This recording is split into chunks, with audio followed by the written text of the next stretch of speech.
Chapter 5, Acts of Service, Love Language number 3. Jenny entered the workforce after her husband left her and her 4-year-old daughter. Working in the healthcare field, her skills are not as advanced as she would like, but she is improving. She also has a very helpful coworker who has made the transition as a single mother in the workplace much easier. Anika is so nice, Jenny told me. Whenever I have a problem learning our computer system, she's always available to help me. She is so patient when I am slow to learn. She's the greatest. I don't know what I'd do without her. Jenny has a high positive regard for Anika because her coworker is speaking Jenny's primary love language, acts of service. One of the fundamental languages of love is acts of service. Most of the great religions of the world call for their followers to serve, give to others, perform good deeds. One of the clearest pictures of this essence of the Christian faith is that of Jesus washing the feet of his disciples. In a culture where people wore sandals and walked on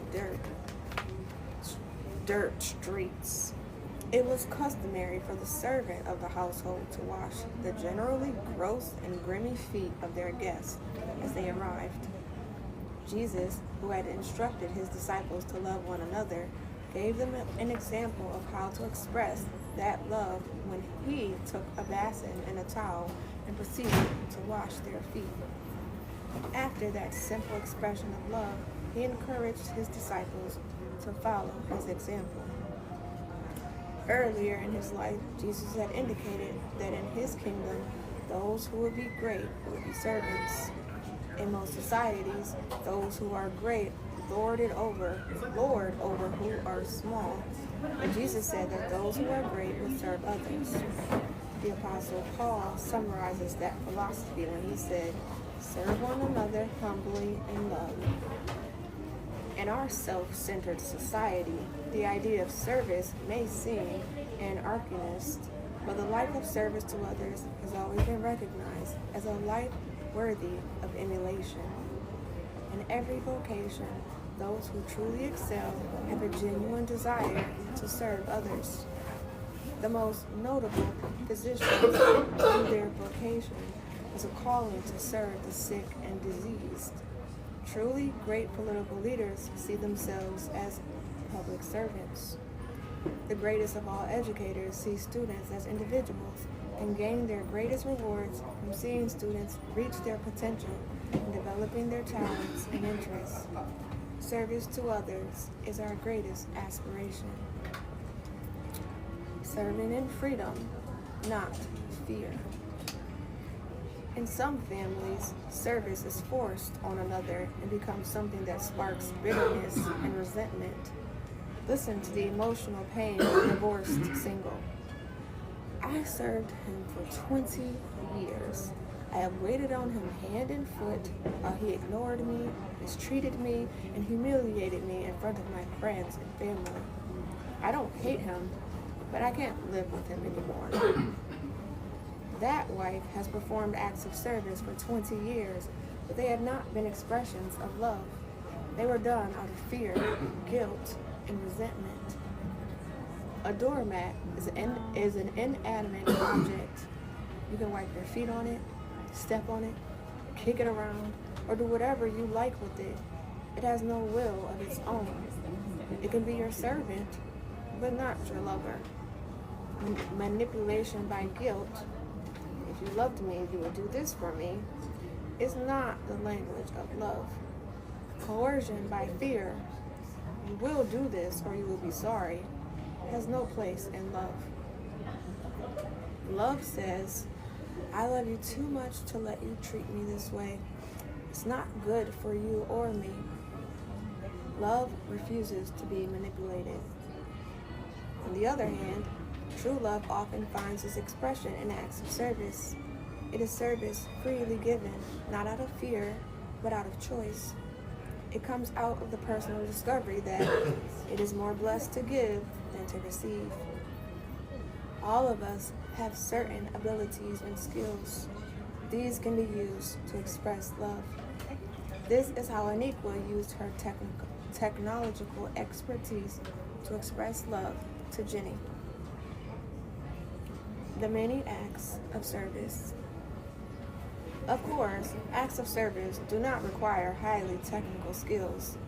Years ago, my wife and I opened our house on Friday evenings to young singles who had recently moved to our city and had been visiting our church. It was not a highly structured evening, but rather a place where singles could ask questions, meet people, and develop relationships. After one of these evenings, one young man stayed behind and said to me, "These meetings are so helpful and meaningful. I really would like to do something to show you and Mrs. Chapman how much I appreciate your opening your home to us. I was wondering if one night this week I might come over and clean your oven." This was in the days before we had a self-cleaning oven. Carolyn and I had done the spray and chip project. I knew how much she hated it, and to be honest, it was not my favorite job either. So I said without hesitation that was good. Later that week, he came over and cleaned our oven while Carolyn and I took the children out for an evening of fun. We returned to a sparkling clean oven. That happened years ago. The young man has long since moved from our community, but neither of us have ever forgotten his name and his act of kindness. Taylor is a single guy in his late 20s whose grandfather passed away recently. There was a woman in his grandfather's hometown who opened her home to Taylor and his siblings as a place to stay in the days leading up to the funeral. People who knew Taylor's grandfather offered all kinds of expressions of love during this time of loss, but none meant more to Taylor that week than his woman's acts of service of providing a place to get away and setting out breakfast each morning. Life is filled with opportunities to express love by acts of service. Your roommate is studying for the GREs, and you, having been through them, give her some tips. An older single adult needs a ride to the doctor's office or to church. You have a date for the evening. Why not call ahead and ask if she needs a loaf of bread or some milk, which you can pick up on your way over? If you pay for it, it is both a gift and an act of service. For some singles, this love language comes easily. They grew up in homes where they were taught that actions speak louder than words. They were praised when they did acts of service for family members, and the family often did service projects for the elderly or those in need. They feel deeply that love means to serve. Consequently, they are alert to the opportunities around them. Every man for himself. Others will find this love language extremely difficult to speak because their family of origin emphasized everyone fending for himself. Don't expect me to take care of you all the time, is the message those people heard during their childhood. There's no such thing as free lunch. So the focus of their lives is looking out for their own needs, and they expect everyone else to do the same. Why should I do something for others they can do for themselves? Is their way of thinking. If you happen to be rooming or working with a person with this orientation, you'd had better ask before you give him or her an act of service. If you clean her bathroom while she was away, she may be offended. She thinks I wasn't doing my job, is likely the thought that will run through her mind. To you, it was an act of love, but to her, it was an insult. Therefore, before doing an act of service, you'd better ask, would it be helpful if I did blank? After all, your purpose is to enhance their life by expressing love. You don't want to do something that the person will interpret negatively. If her response is, no, I'd rather do that myself, don't take it as a personal rejection. She's simply informing you that she doesn't want to receive that love language at the moment. However, if acts of service do come naturally for you, it is still a love language worth acquiring. It is a way of expressing a sense of responsibility for the well-being of others. Albert Schweitzer, who became famous serving the poor of Africa as a physician years ago, said repeatedly, as long as there is a man in the world who is hungry, sick, lonely, or living in fear, he is my responsibility. Helping others is universally accepted as an expression of love. Mr. Helpful. Leah was one of the several single adults who attended my marriage seminar in Cleveland. She explained, I just want to learn more about marriage so that if I ever get married, I'll know what I'm supposed to do. I wish more singles had that attitude before they got married. After lunch, she asked if she could speak with me. I don't want to take too much time, she said, but I have a problem. I nodded, and she continued. I've been dating a man for about 6 months who is the most wonderful guy in the world, but I don't have romantic feelings for him. I wish I did. So, what makes you think he's wonderful? I asked. He's the nicest man I've ever met. I've never had a man do so much for me. What does he do for you? I asked. Well, it all started one night at church, she said. I had been to a singles meeting, and when I got ready to leave the church, it was raining really hard. He stepped up with this huge umbrella and asked if he could take me to the car. I never remember having seen him before, but he said he'd been attending for about 3 weeks. Well, of course, I accepted his offer. I didn't think of him again until I noticed him in the singles meeting 2 weeks later. Afterward, he asked me if I would like to get coffee. We walked across the street to Starbucks. When we got ready to leave, it was raining again. He ran across the street and returned shortly with his car, met me at the door with the umbrella, then drove me to my car. As I drove home, I had the thought that he's a really nice guy, but that was it. Well, about 3 weeks later, I was having trouble with my computer at home. He followed me home after our meeting and worked on it and eventually figured out the problem. I offered him an iced tea and we chatted about the computer for a few moments. I told him how much I appreciated him helping me and offered to pay him. He refused and said that he was happy he could help me. Like someone right out of a classic literature, the man was seemingly always ready to help. At a later singles meeting, he told Leah about a computer program he thought would be helpful for her, and then installed it for her, refusing payment for doing it. To make a long story short, she said, by this time I was really glad to hear those words. We started going out to eat about once a week, and he started coming over to my place and helping me with various fix-it projects. He trimmed the door to my closet so I could get it closed. He put a deadbolt lock on my front door. He helped me get a couple of windows unjammed. He helped me figure out how to use some of the features on my new cell phone. He fixed my toaster when it started burning everything. I mean, this man is just incredible. I want him to be in my life forever, but I don't have romantic feelings for him, and physically, I'm not attracted to him.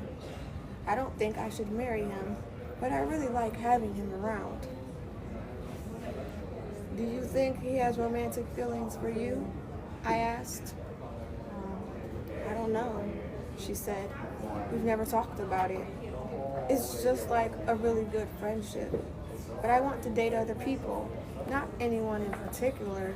I mean, I really want to be romantically involved with someone. And I don't know if this can happen as long as I'm seeing him. But I don't want to hurt him either. He's been so nice to me. I don't know what to do.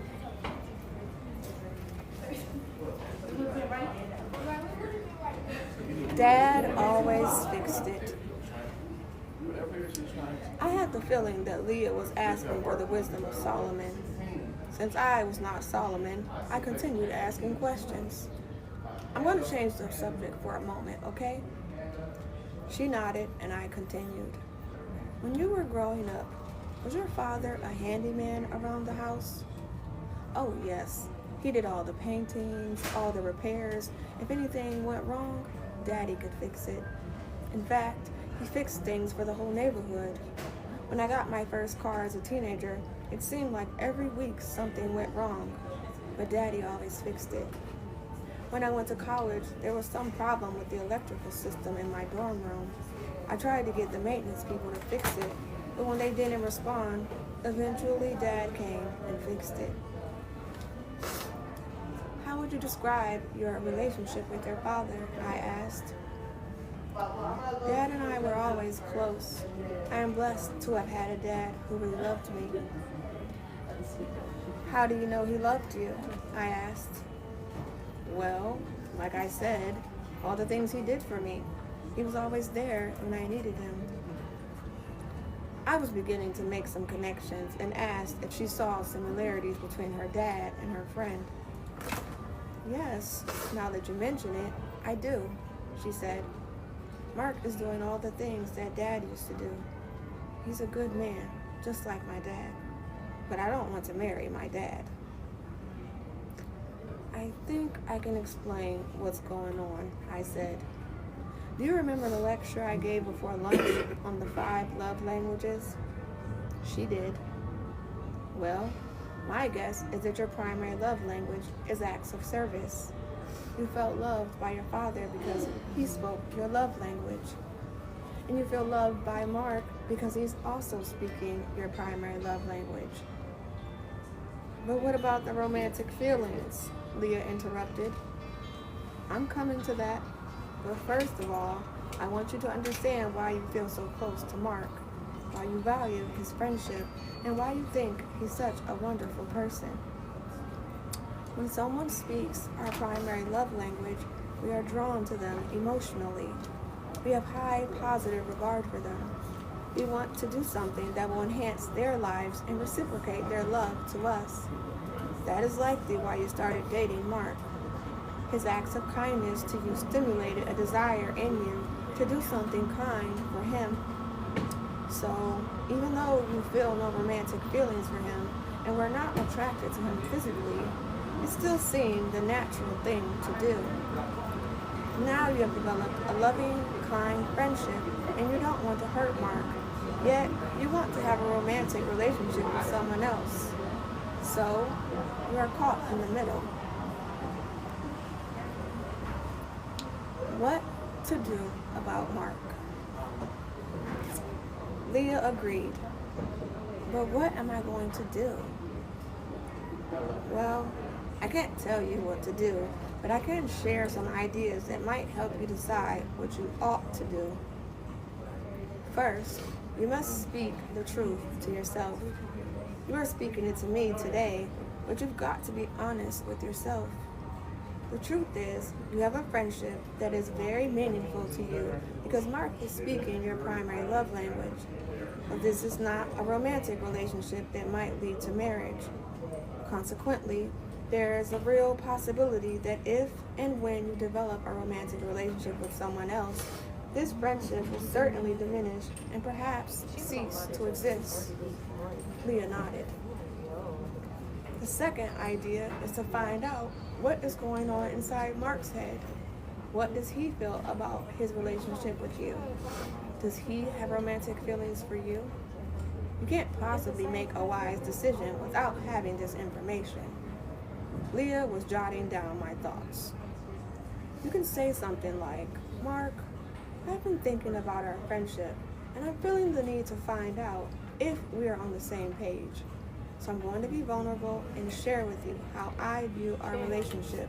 And then I'm going to ask you to do the same. Is this a good time for us to have this conversation? If he agrees, you proceed. You could say something like this. First of all, I really value our friendship. I hope it can continue. You have been so kind to me, and I really enjoy our times together, but I don't view it as a romantic relationship. The last thing I want to do is hurt you, but I do think you deserve the truth. Maybe I'm being silly to talk about this, but I just want to make sure that we understand each other. Does that make sense? Then you carefully listen to Mark's response. Ask clarifying questions so that you are sure you understand where he is, and go from there. I continued. If he sees the relationship as you see it, a non-romantic friendship, then you can continue the friendship and he will give you the freedom to date someone else. If, on the other hand, he has strong romantic feelings for you, the thought of dating someone else while maintaining a friendship with him might not be possible. But at least you'll know the facts and you can make your decision accordingly. He may choose to end the relationship.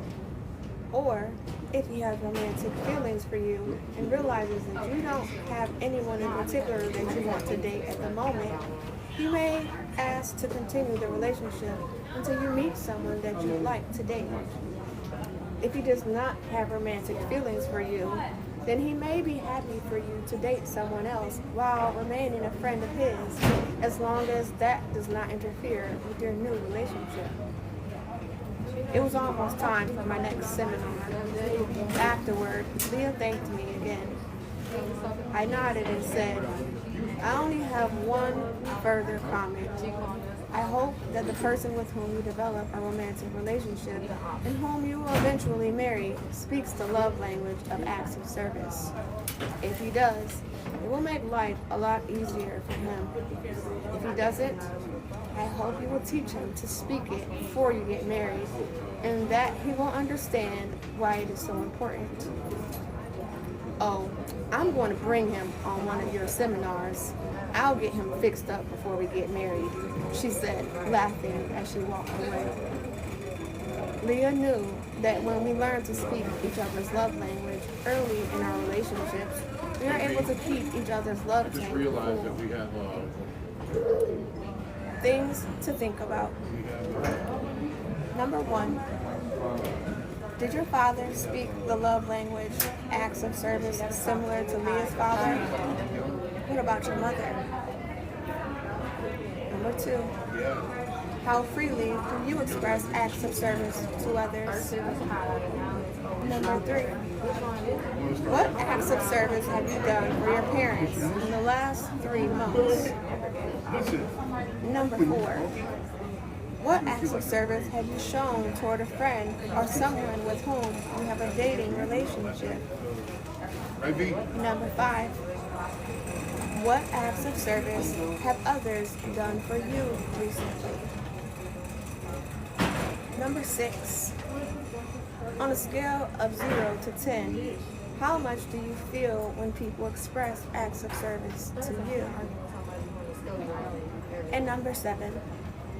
What would you be willing to set a goal of speaking the love language acts of service at least once a week to someone you care about? Would you be willing to say?